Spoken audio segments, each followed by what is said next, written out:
ಬೆಂಗಳೂರಿನ ವಾಣಿ ವಿಲಾಸ ಆಸ್ಪತ್ರೆಯ ಅವ್ಯವಸ್ಥೆಗೆ ಸಂಬಂಧಪಟ್ಟಂತೆ ನಾವು ಮಾಹಿತಿ ಕೊಡ್ತಾ ಇದ್ದೀವಿ. ಈ ಆಸ್ಪತ್ರೆಯಲ್ಲಿ ನೈಟ್ ಟೈಮ್ ಯಾರು ಯಾವಾಗ ಬೇಕಾದರೂ ನುಗ್ಬೋದು, ರೋಗಿಗಳಲ್ಲದೆ ಇರೋರು ಕೂಡ ಬರ್ಬೋದು, ಅಲ್ಲೇನಾದರೂ ಕದಿಬಹುದು, ಸುಲಿಗೆ ಮಾಡ್ಕೊಂಡು ಹೋಗ್ಬೋದು. ಅಷ್ಟರ ಮಟ್ಟಿಗೆ ಭದ್ರತೆ ವೈಫಲ್ಯ ಆಗಿದೆ. ಇನ್ನೊಂದು ಕಡೆಗೆ ರೋಗಿಗಳಿಗೆ ಸರಿಯಾದ ಟ್ರೀಟ್ಮೆಂಟನ್ನು ಆಸ್ಪತ್ರೆಯಲ್ಲಿರುವಂತಹ ವೈದ್ಯರು ಕೊಡ್ತಿಲ್ಲ ಅನ್ನೋ ಗಂಭೀರ ಆರೋಪ ಕೇಳಿಬಂದಿದೆ.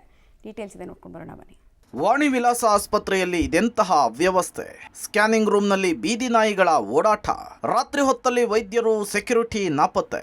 ವಾಣಿ ವಿಲಾಸ ಮಕ್ಕಳ ಆಸ್ಪತ್ರೆಯಲ್ಲಿ ಅವ್ಯವಸ್ಥೆಯ ವಾತಾವರಣ ನಿರ್ಮಾಣವಾಗಿದೆ. ರಾತ್ರಿ ಸಮಯದಲ್ಲಿ ಯಾರು ಹೇಗೆ ಬೇಕಾದರೂ ಆಸ್ಪತ್ರೆಗೆ ನುಗ್ಗಿದ್ರೂ ಕೂಡ ಕೇಳೋರಿಲ್ಲ. ಸ್ಕ್ಯಾನಿಂಗ್ ರೂಮ್ನಲ್ಲಿ ಬೀದಿ ನಾಯಿಗಳು ಓಡಾಡುತ್ತೆ. ಹಸುಗೂಸುಗಳಿರುವಂತಹ ರೂಮಿಗೆ ನಾಯಿಗಳು ನುಗ್ಗುವ ಆತಂಕ ಶುರುವಾಗಿದೆ. ಇನ್ನು ಬ್ಲಡ್ ಬ್ಯಾಂಕ್, ಎಮರ್ಜೆನ್ಸಿ ಕೌಂಟರ್ನಲ್ಲಿ ಆಸ್ಪತ್ರೆಯ ಸಿಬ್ಬಂದಿಯೇ ಇರಲ್ಲ.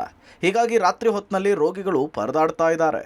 ಕೆಲವು ಡಾಕ್ಟರ್ಸ್ಗಳಿದ್ದಾರೆ, ಅವ್ರು ಮಾತ್ರ ಈ ರೀತಿಯಾಗಿ ಪೇಷಂಟ್ಗಳ ಜೊತೆ ಒಂದು ದೌರ್ಜನ್ಯ ರೀತಿಯಲ್ಲಿ ಮತ್ತೆ ರೇಗಾಡುವಂತಹ ವರ್ತನೆ ಮಾಡ್ತಾ ಇದ್ದಾರೆ. ಸೊ ಹಾಗಾಗಿ ಸಂಬಂಧಪಟ್ಟ ಅಧಿಕಾರಿಗಳು ಏನಿದ್ದಾರೋ ಅವರು ಸೂಕ್ತವಾದಂತಹ ಕ್ರಮ ತೆಗೆದುಕೊಳ್ಬೇಕು. ಮತ್ತೆ ಯಾರೆಲ್ಲ ರೋಗಿಗಳು ಅಲ್ಲಿ ರಾತ್ರಿಯ ಸಮಯದಲ್ಲಿ ಹೋಗ್ತಾರೋ ಅವರಿಗೆ ಇಮಿಡಿಯೇಟ್ ಆಗಿ ಅಟೆಂಡ್ ಮಾಡಬೇಕು. ಮತ್ತೆ ಸ್ಕ್ಯಾನಿಂಗ್ ರೂಮ್ ಅಲ್ಲಿ ವಿಚಾರಣೆ ಮಾಡಿದಾಗ ಅವ್ರು ಹೇಳ್ತಾರೆ, ನಾವು ICU ರೂಮ್ ಅಲ್ಲಿ ಇರ್ತೀವಿ ಅಂತ ಹೇಳ್ಬಿಟ್ಟು. ಯಾಕೆ ಸಪರೇಟ್ ಸ್ಕ್ಯಾನಿಂಗ್ ರೂಮ್ ಅಲ್ಲಿ ಒಬ್ರು 24 hours ಅಲ್ಲಿ ಇರಬಾರ್ದು? ಒಂದು ಸಿಬ್ಬಂದಿ ಎಮರ್ಜೆನ್ಸಿಗಾಗಿ ಅಲ್ಲಿ ಬರ್ತಾರೆ. ಎಮರ್ಜೆನ್ಸಿ ಪೇಷಂಟ್ಸ್ಗೆ 1 ಗಂಟೆಯಿಂದ 2 ಗಂಟೆವರೆಗೂ ಒಂದು ಸ್ಕ್ಯಾನಿಂಗ್ ಗೆ ಕಾಯಿಸಿದ್ರೆ ಏನಾದ್ರೂ ಹೆಚ್ಚು ಕಡಿಮೆ ಆದ್ರೆ ಯಾರು ಜವಾಬ್ದಾರ ಅದಕ್ಕೆ?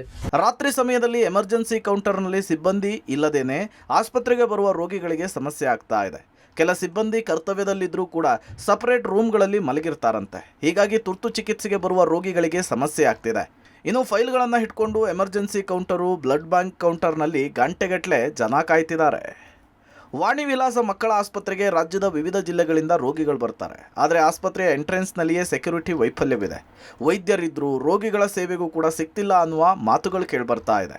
ಸಂಬಂಧಪಟ್ಟಂತಹ ಮೇಲಾಧಿಕಾರಿಗಳು ಇಲ್ಲಿನ ಅವ್ಯವಸ್ಥೆಯ ಬಗ್ಗೆ ಗಮನ ಹರಿಸಬೇಕಿದೆ. Prakash D Rampur, public TV, Bengaluru.